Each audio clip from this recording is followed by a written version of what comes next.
After the 9/11 apocalypse happened in New York City, people, particularly New Yorkers, who breathed in the ash, or saw the results of that, have a tendency to keep seeing echoes and having flashbacks to it. New York City is a great monument to the power of money and greed, a race for rent.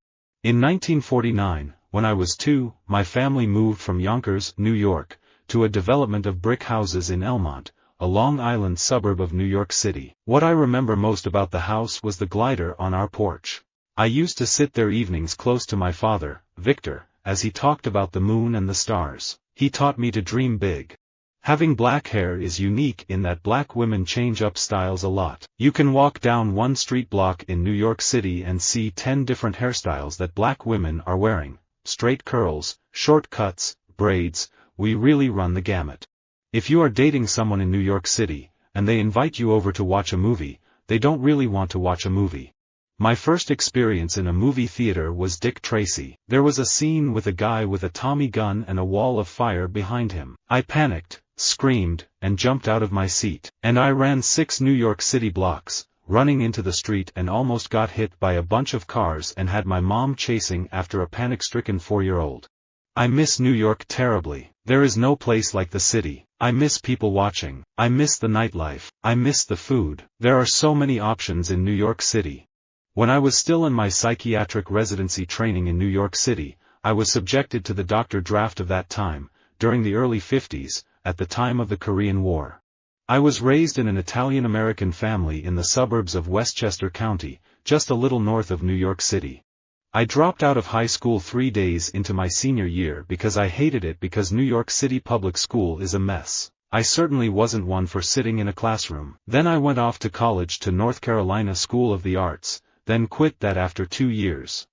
It is ridiculous to set a detective story in New York City. New York City is itself a detective story. I only have disdain for New York City Mayor Michael Bloomberg. He raised taxes and has increased regulations. What else is new? He's a bully who wants to micromanage people's lives by mandate, not persuasion. I went to Marymount College in New York City with a lot of kids whose parents paid their way, and I wouldn't even have thought of asking my parents. They couldn't afford it, not with 6 kids. Growing up in New York City, I was always encouraged to question authority, and I think I confused patriotism with jingoism. My mother was told she couldn't go to medical school because she was a woman and a Jew, so she became a teacher in the New York City public school system. I moved to New York City when I was 20 years old, started making movies non-stop. I didn't have any friends, so I would just sit at home all night editing on my iMac. When I went to prep school in New York City, I had to ride the subway and learned how to do homework on the train. I can work and read through anything.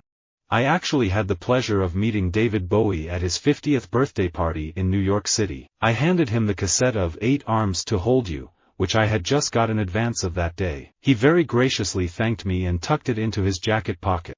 I sat in at every club in New York City, jamming with musicians, because it felt right.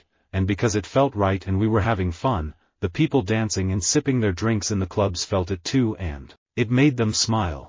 The film itself involves a New York City radio storyteller, Gabriel Noon, who strikes up a friendship with one of his fans, an abused 14-year-old teenager who is suffering from AIDS, who does not have much longer to live. My dad was the town drunk. Most of the time that's not so bad, but New York City?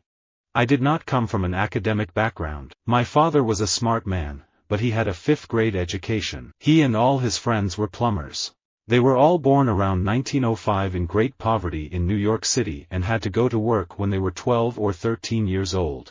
I am haunted by what my life would have been had I not had the courage in my early 20s to leave Pittsburgh for New York City and really commit to being a writer. Pittsburgh is both post-industrial and provincial, and the opportunities there are limited. It would have been quite easy to simply drift through life. I grew up in New York City during the Depression. My earliest recollections were of my parents talking about what they would do if they didn't have the rent money. Luckily, we were never evicted, but my father was unemployed most of the time. New York City should and must embrace crypto if it is to remain the financial capital of the world. We no longer live in a world where our central place in finance can be taken for granted. They call Howard University the capstone of black education. Howard was one of the historically black colleges where people want to go and send their children. Both of my grandfathers went through the medical school, and being in D.C., not far from New York City, it was a natural choice for me. Being in New York City is the best because I'm always walking, taking the subway and walking up and down the stairs. Whether you like it or not, you're going to get exercise. I live in Harlem, New York City. I am unmarried. I like Tristan, Goat's Milk, short novels, lyric poems, Heat, simple folk, boats and bullfights. I dislike Ida, parsnips, long novels, narrative poems, cold, pretentious folk, buses and bridges. I love Rome for their calzones and New York City for the variety of quality eateries, but I absolutely fell in love with Miami for the stone crabs at Joe's just off Ocean Drive, the best I've ever had, and the Cajun food. The steaks out there are colossal. It's like having a shark and a cow on your plate. I was born in New York City, but I was raised in New Jersey, part of the great Jewish emigration of 1963. I've written a couple of scripts. Actually, a pilot. I'm not sure I'm allowed to say, but it's a comedy about three young men in New York City, one of whom may or may not be a romantic like me. I love seeing New York City Ballet from the fourth ring, just seeing the architecture of how these bodies move from above. We may have city lights and the glow of touch screens to obscure our view, but God's world is still near at hand, even right here in New York City where I live. My parents were actors, and so I was born in New York City, and when I was 7, they quit acting and went back to medical school at the University of Chicago. When I was 27 years old, I left a very demanding job in management consulting for a job that was even more demanding, teaching. I went to teach 7th graders math in the New York City public schools.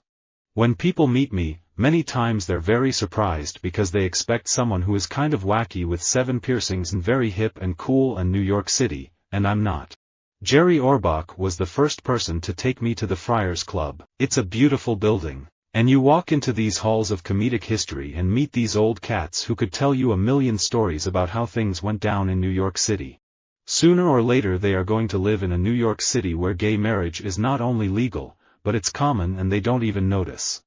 It simply feels right to me to blend the glittery delights of New York City with a largely raw vegan diet, with the soul-deep conviction that animals are not ours to eat, wear, exploit or experiment on.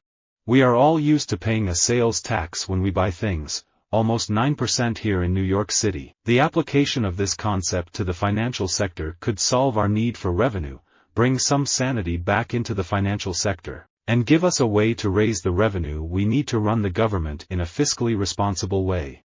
I'd like to think I've overcome. I was not a person that was supposed to survive New York City, that was ever going to write my own songs or have children. I never really thought of my neighborhood in South Philly as being a neighborhood, it was more a state of mind. For people who aren't familiar with those kinds of places, it's a whole different thing. Like, 42nd Street in New York City is a state of mind. When I got to New York City when I was 18, I started playing in clubs in Brooklyn. I have good friends and devoted fans on the underground scene, but we were playing for each other at that point, and that was it. My stepmother Angela is an Italian from New York City. I based Rhoda on her and a Jewish friend named Penny and Green. People often said that Rhoda seemed to be Italian. That was the Angela seeping through.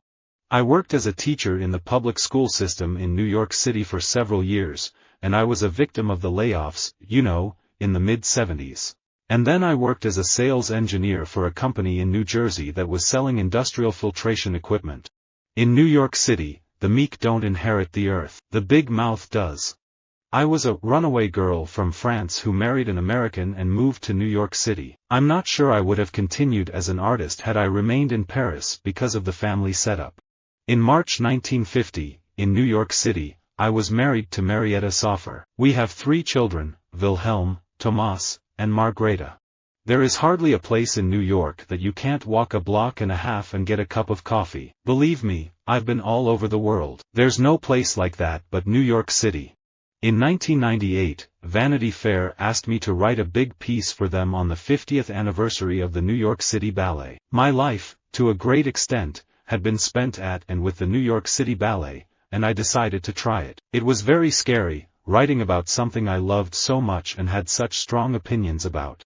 Visit our website for more quotes, Quoting.com